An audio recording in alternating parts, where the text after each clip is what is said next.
Hi అండి. అందరు బాగున్నారా? ఈరోజు శుక్రవారం అని 5కే లేసాను. లేసినా కూడా పని కాల. ఎందుకంటే శుక్రవారం ఎంత భిన్న లేసినా పని అవ్వదు. పూజ చేసుకొని ఇంకా వంట, టిఫిను అన్నీ చేసుకోవాలా. సరే అని ఇంకా పొద్దున్నే లేచి కసువు అంతా చిమ్మేసి బయట ముగ్గేసుకొని వంట రూమ్ అంతా నైటే క్లీన్ చేసుకుంటాను. ప్రతిరోజు నైట్ వంట రూమ్ క్లీన్ చేసుకొనే పడుకుంటాను. ఇంకా గడప పూజ చేసుకున్నాను. పసుపు కుంకుమ పెట్టి గడప పూజ చేసేసి ఒక 5 మినిట్స్ కాఫీ తాగేసి ఆ తర్వాత తులసి కోట అంతా పూజించుకొనేసి ఇంకా అమ్మ పెళ్ళి కాకముందు గుడికి పోదాం రామ్మ అంటే ఎప్పుడు పోయిందే లేదు. ఏమన్నా చేయమ్మా అంటే నువ్వు చేసుకోపో, మమ్మల్ని ఎందుకు డిస్టర్బ్ చేస్తున్నావు అన్న.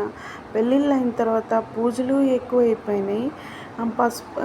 కాళ్ళకి పసుపు రాసుకున్నాను శుక్రవారం అని. పూజలు ఎక్కువైపోతాయి. అది ఎందువల్ల అని తెలీదు. అందుకే చెప్తారేమో. అప్పుడు చెప్తే ఏం అర్థం కాదు. అయితే కొద్ది రోజులు అయిన తర్వాత ఇట్ట చేసుకోవాలా అట్ట చేసుకోవాలా అని మనకే తెలిసి మనము చేసుకుంటాము. సహస్రనామం చెప్పుకుంటాను. లక్ష్మీ శతకం అయినా ఏదో ఒకటి శుక్రవారం అయితే కూర్చొని ఒక 5 మినిట్స్ 10 మినిట్స్ కూర్చొని పూజ చేసేటప్పుడే ఇంకా పూలు అన్నీ పెట్టుకునేటప్పుడే చెప్పుకుంటా పూజ చేసుకుంటూ ఉంటాను. అంటే మళ్ళా ఒక 10 మినిట్స్ కూర్చొని చేసుకోవాలంటే టైం అయిపోతుందేమో పిల్లలకి, మళ్ళీ లేట్ అయిపోతుందన్న ఇబ్బందితో పూలు అవన్నీ పెట్టుకునేటప్పుడే పూజ చేసుకునేటప్పుడే అన్నీ చెప్పేసుకుంటాను. అప్పుడు ఎవరితో మాట్లాడకుండా చేసేసుకుంటాను. చిన్న పాపకి జడేసేసి పెద్ద పాపకి కూడా ఇంకా జడేయాలి స్నానం చేసేస్తే. మా ఆయన ఏం టిఫిన్ లేట్ అయింది ఈరోజు అని, నేను చేస్తాలే అన్నాను. 3 పిల్లల్ని పంపించాలంటే చాలా కష్టం. ఒకరు సపోర్ట్ లేకుండా ముగ్గురిని రెడీ చేసి పంపించాలంటే వాళ్ళిద్దరు ఒకటి రెడీ అయిపోతారు. ఇంకా టిఫిన్ చేస్తే చాలు వాళ్ళిద్దరూ పర్వాలే. అయితే బాబుని పంపించాలంటే చాలా ఇబ్బంది పడుతున్నా. అంటే మళ్ళీ ఫస్ట్ నుంచి ఎత్తుక్కున్నట్టుంది నాకు. అంత కొత్తగా ఉంది. ముగ్గురిని రెడీ చేయాలన్న వల్ల వాళ్ళిద్దరు రెడీ అయిపోతూ ఉంటారు.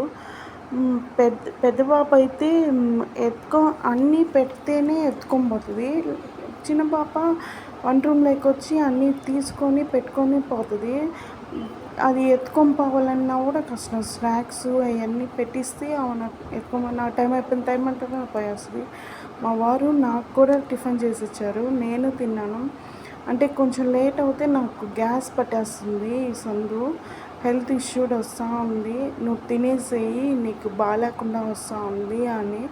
సరే అని మా బాబుకి స్నానం చేపించేసి బ్రెడ్ ఆమ్లెట్ చేసి పెట్టున్నాను. అంటే వేడిగా ఉంది మమ్మీ చల్లారని అంటాడు. వాడికి స్నానం చేపించేటప్పుడు టెంపోలు అవన్నీ బొమ్మలన్నీ పెట్టి స్నానం చేస్తాడు. లేకపోతే నేను స్నానం చేయను. ఆ బొమ్మలు ఉంటేనే నేను స్నానం చేస్తాను. ఆ బొమ్మలన్నీ ఇస్తేనే స్నానం చేస్తాడు. వాళ్ళందరూ పోయిన తర్వాత ఒక 10 మినిట్స్ కూర్చున్న తర్వాత మళ్ళీ వంట స్టార్ట్ చేశాను. ఆకుకూర దొండకాయ తాలింపు చేశాను. దాని తర్వాత మా ఆయన వాళ్ళ ఫ్రెండ్స్ వచ్చారు. వాళ్ళు వచ్చి ఊరిపోతే రైస్ లేవు, నిమ్మకాయలు లేవు. ఆ 2 తెప్పించుకున్నాను కావాలని. అవునా, సరే తెచ్చిచ్చిన తర్వాత డ్రమ్ముకి ఎత్తి పోసారు మా ఆయన. ఇంకా నిమ్మకాయలు కూడా ఎత్తి పెట్టుకునేసినాను. ఈరోజు నా బ్లాగ్.